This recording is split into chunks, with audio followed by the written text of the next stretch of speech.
Minuman rimpang ini bahan-bahannya apa aja? Apakah minuman ini itu ketika penyajiannya dimasak, direbus ataupun diolah lagi? Untuk minuman rimpang ini diminumnya berapa kali?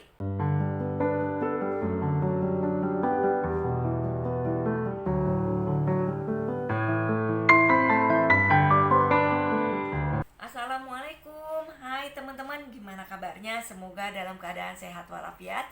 Dan jangan lupa untuk selalu bersyukur. Ketemu lagi dengan channel Tatik Family. Nah teman-teman, di video kali ini aku mau share mengenai minuman rimpang yang biasa aku konsumsi kurang lebih 1 tahun lebih 1 bulan. Jadi semoga informasi ini bisa bermanfaat buat teman-teman yang lagi memulai mengkonsumsi minuman rimpang. Jadi teman-teman, ini aku udah punya minuman rimpang.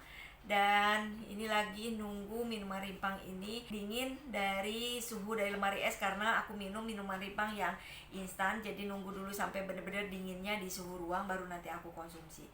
Nah, jadi aku akan sedikit berbagi cerita mengenai teman-teman yang banyak banget di kolom komentar yang bertanya. Padahal itu video udah banyak teman-teman. Ya mungkin video yang pernah aku bikin itu belum masuk di beranda teman-teman. Adanya yang masuk itu di video yang lain ya. Jadi teman-teman pasti ada yang menanyakan. Dan saya mohon kepada teman-teman, kalau nonton video itu jangan dilihat dari judulnya dulu ataupun thumbnailnya dulu, tapi dengarkan sampai selesai biar enggak salah fokus, salah pemahaman ya teman-teman. Karena aku di setiap video itu perasaanku udah aku jelaskan mengenai minuman rimpang. Jadi tolong untuk disimak baik-baik ya teman-teman. Jadi biar enggak ada komen lagi mengenai isi video itu padahal udah dijelaskan gitu teman-teman. Jadi teman-teman, di kolom komentar itu banyak banget yang bertanya, katanya minuman rimpang ini terbuat dari apa atau bahan-bahannya apa aja. Nah, minuman ini itu terbuat dari rempah-rempah herbal yang sangat aman, yang sangat mudah didapatkan. Kenapa aku bilang aman? Karena minuman herbal ini terdiri dari jahe, kunyit, lengkuas, dan serai. Untuk takaran setiap minuman ini, 1 gelas ini ya teman-teman, jahenya 1 jempol, kunyitnya setengah jempol, lengkuasnya setengah dari kunyit, dan serainya kurang lebih 1 batang yang kecil ya. Kalau teman-teman pengen lebih paham, lebih tahu untuk bahan dan cara pembuatannya, silakan teman-teman lihat di video-video mengenai rimpang yang berjudul cara membuat minuman rimpang ala Dr. Jedul Akbar. Di situ udah ada beberapa video yang udah aku share. Silakan teman-teman bisa lihat, dan silakan teman-teman masuk ke channelnya Tatik Family.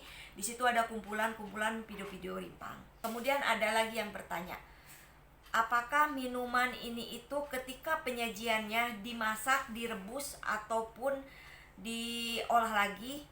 Nah teman-teman, jadi untuk rempah-rempah yang aku gunakan itu fresh, rempah-rempah yang mentah ya teman-teman. Nanti tinggal seduh aja dengan air panas. Kenapa diseduh? Karena itu sarannya seperti itu. Dan ketika diseduh dengan air panas, itu kandungan dari rempah-rempah itu tidak akan berkurang.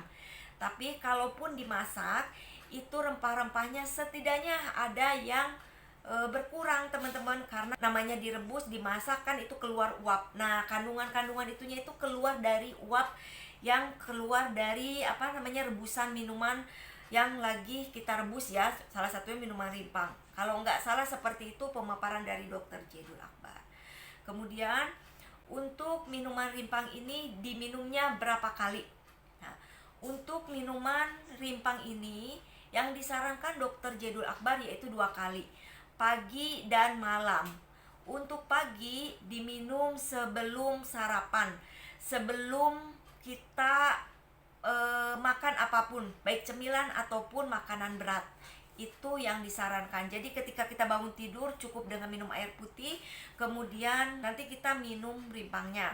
Nah 1 jam kemudian baru kita sarapan. Itu yang selalu aku lakukan ketika aku minum rimpang. Dan ketika malam hari itu diminum sebelum tidur. Jadi 1-2 jam sebelum tidur.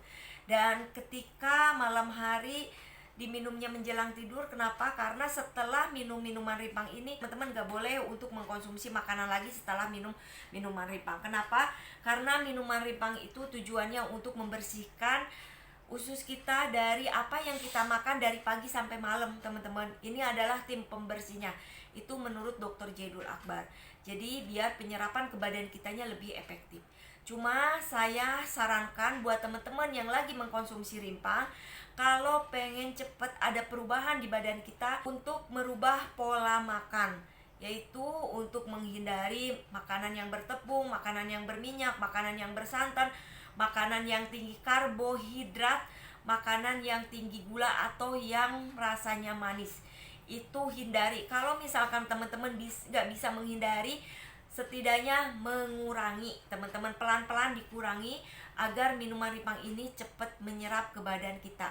Itu pengalamanku, teman-teman. Aku bisa merasakan dari minuman rimpang ini mengatasi semua keluhan badanku itu setelah 3-4 bulan, teman-teman. Karena aku benar-benar merubah pola makannya. Aku jarang makan nasi, kalaupun makan nasi hanya 3 sendok. Terus aku jarang makan gorengan, kalaupun sekali-kali pengen gorengan, aku goreng sendiri. Aku menyetop makanan yang manis, minuman yang manis. Masak tidak menggunakan minyak, masak tidak menggunakan gula, dan garamnya sedikit, jadi rasanya hambar. Pokoknya untuk sayuran selalu sayuran bening. Hindari makanan bersantan. Itu yang disarankan Dr. Jaidul Akbar. Nah, jadi buat teman-teman, kalau misalkan pengen minum rimpangnya secara efektif seperti itu ya, teman-teman, ikuti saran dari Dr. Jaidul Akbar. Karena aku juga berkomentar seperti ini, aku memberikan penjelasan seperti ini karena ini saran dari Dr. Jaidul Akbar dan udah aku terapkan, alhamdulillah berhasil, teman-teman. Kalau teman-teman pengen program minum rimpang, maksudnya pengen berhasil, coba ikuti seperti cerita yang tadi aku ceritakan. Kayak gitu, teman-teman. Dan untuk minuman rimpang ini bisa diminum di saat masih hangat ataupun suhu ruang ataupun dingin. Dan nanti untuk minuman rimpang ini setelah hangat disaring dari ampasnya tidak dimakan, dan setelah disaring nanti tambah pelengkapnya seperti madu 1 sendok, jeruk nipis atau jeruk lemon 1 sendok, kemudian garamnya sejumput, sedikit aja, teman-teman. Fungsinya garam yaitu untuk penyerapan minuman herbal ini ke badan kita lebih cepat. Itu saran Dr. Jaidul Akbar. Kalau teman-teman nggak ada ataupun nggak mau pakai jeruk nipis, jeruk lemon, ataupun madu, ataupun garam, nggak apa-apa.